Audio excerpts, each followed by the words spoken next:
अऊज़ु बिल्लाहि मिनश्शैतानिर्रजीम बिस्मिल्लाहिर्रहमानिर्रहीम व बिही नस्तईन व हुवा खैरुल मुईन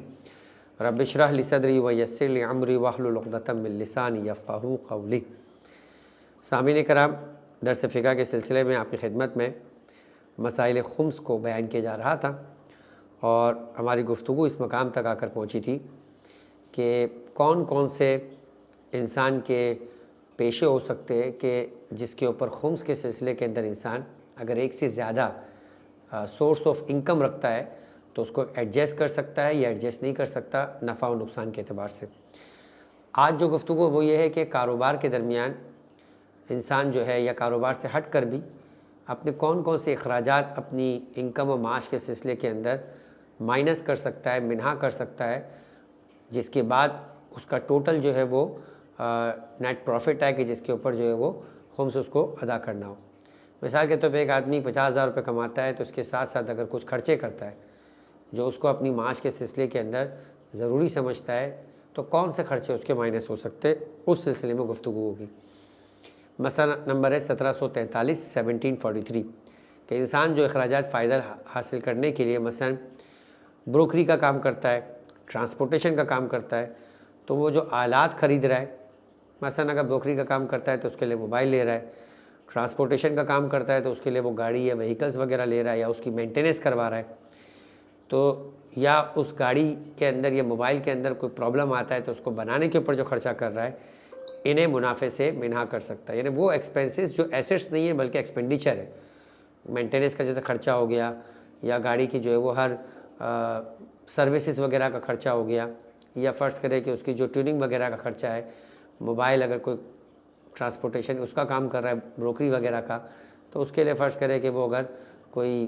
किराए की जगह लेता है, वहाँ पे मसलन जो यूटिलिटी बिल्स वगैरह देता है, तो कह रहा है उससे वो माइनस कर सकता है और उतनी मिकदार का खुम्स अदा करना ज़रूरी नहीं है। इसके बाद मसला नंबर 1744 जो बेसिकली इंसान के कारोबार से हट कर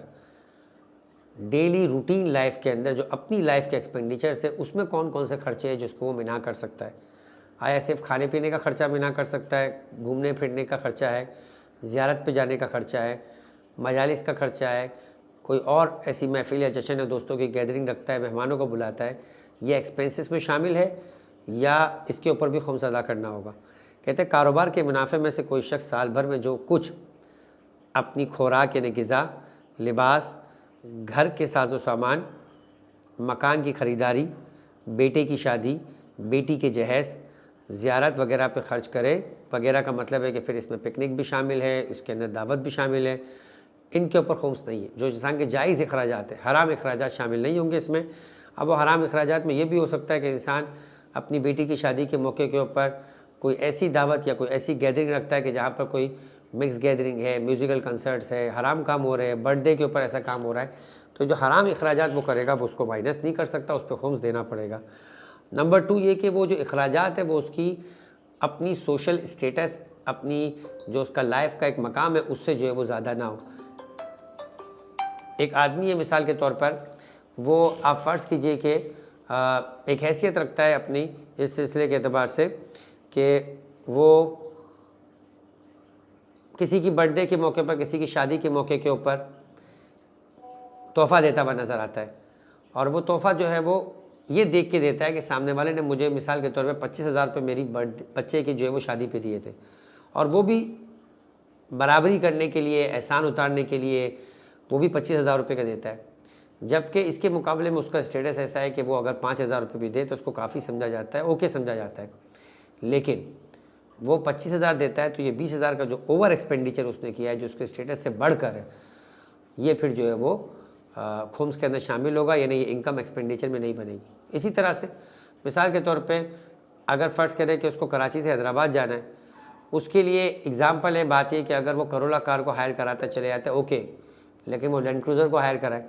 करोला कार का खर्चा फ़र्ज़ करें कि एक आदमी को ले जाने का 15,000 है, लैंड क्रूज़र को खर्च करने का 40,000 है, तो ये जो खर्चा कर रहा है एक्स्ट्रा जो 25,000 रुपये है, इसके ऊपर उसको खुम्स देना होगा। तो ये 2 चीज़ें जहन में रखनी है कि वो हराम कामों में खर्च ना हो और अपनी स्टेटस और अपनी शान माशरे की हैसियत के अतबार से उसे बढ़कर जो खर्चे करेगा वो खर्चा करना जो है वो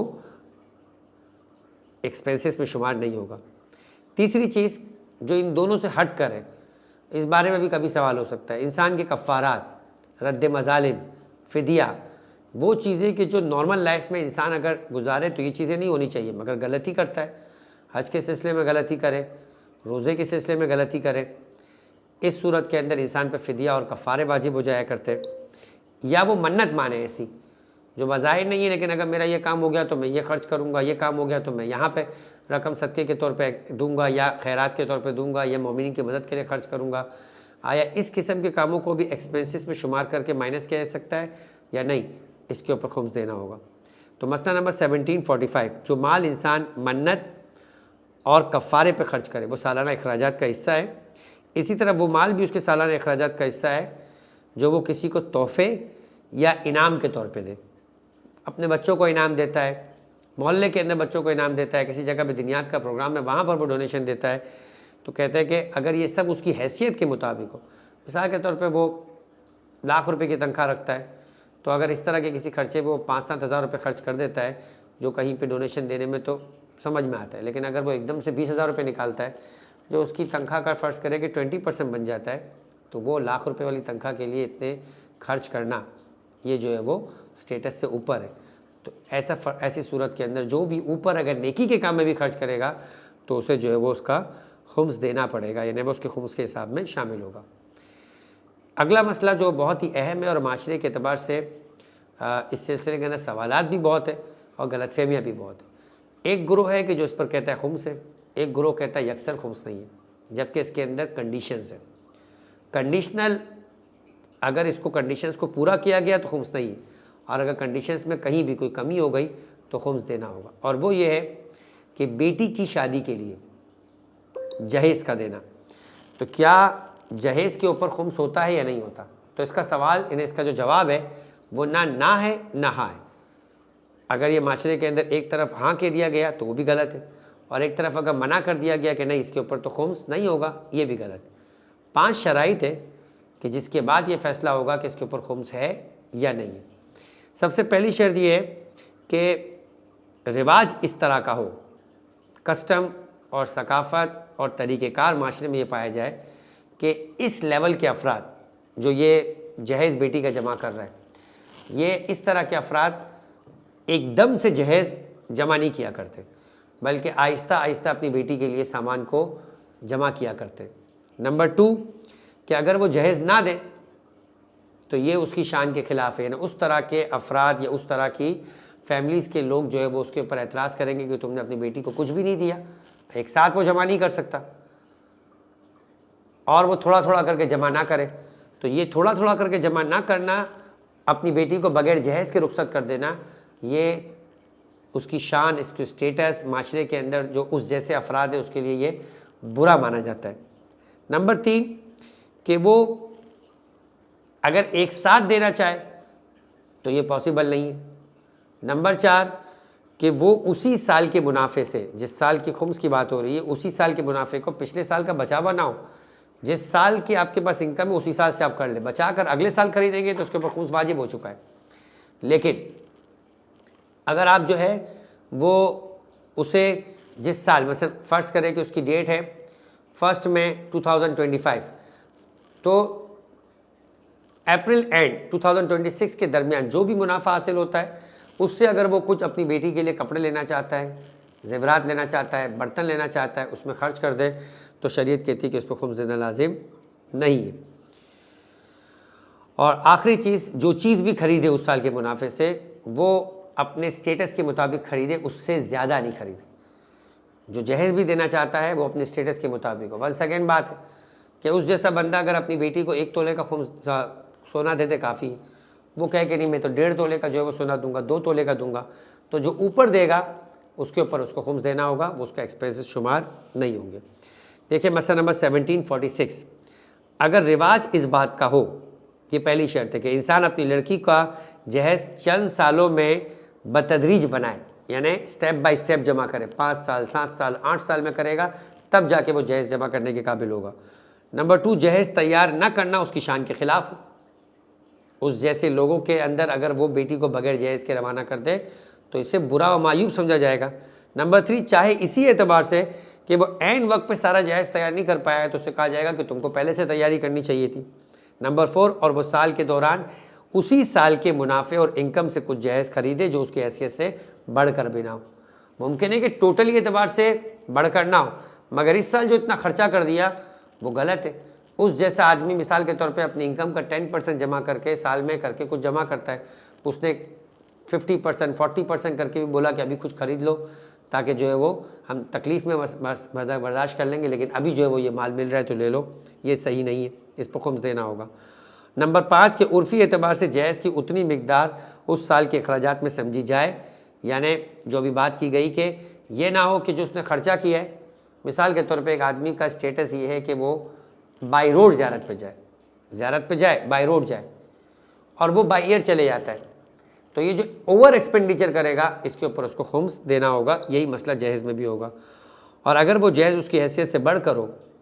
या एक साल के मुनाफे से दूसरे साल में ख़रीदा गया हो, 2025 से 26 के अंदर पैसा जमा किया और ख़रीदा 2026 से 27 में, तो उसको खुम्स देना होगा, चूँकि ऑलरेडी उसके ऊपर 2026 की एंड के ऊपर खुम्स वाजिब हो चुका था। तो ये मसला है टोटल जहेज़ का कि जिसके अंदर अब यही मसला है लड़के के लिए भी अगर जमा करने का माशरे में रिवाज हो, बाज़ जगह लड़कियों को जहेज़ दिया जाता है, बाज़ दफ़ा लड़के की जानिब से लड़की को जहेज़ मिलता है, तो वहाँ भी यही मसला होगा कि किस तरीके से रिवाज और तरीक़ेकार इस एक्सपेंस के लिए जो है वो माशरे के अंदर राइज है। आखिरी मसला आज की हद तक, और वो अलग से उन्होंने तस्करा किया है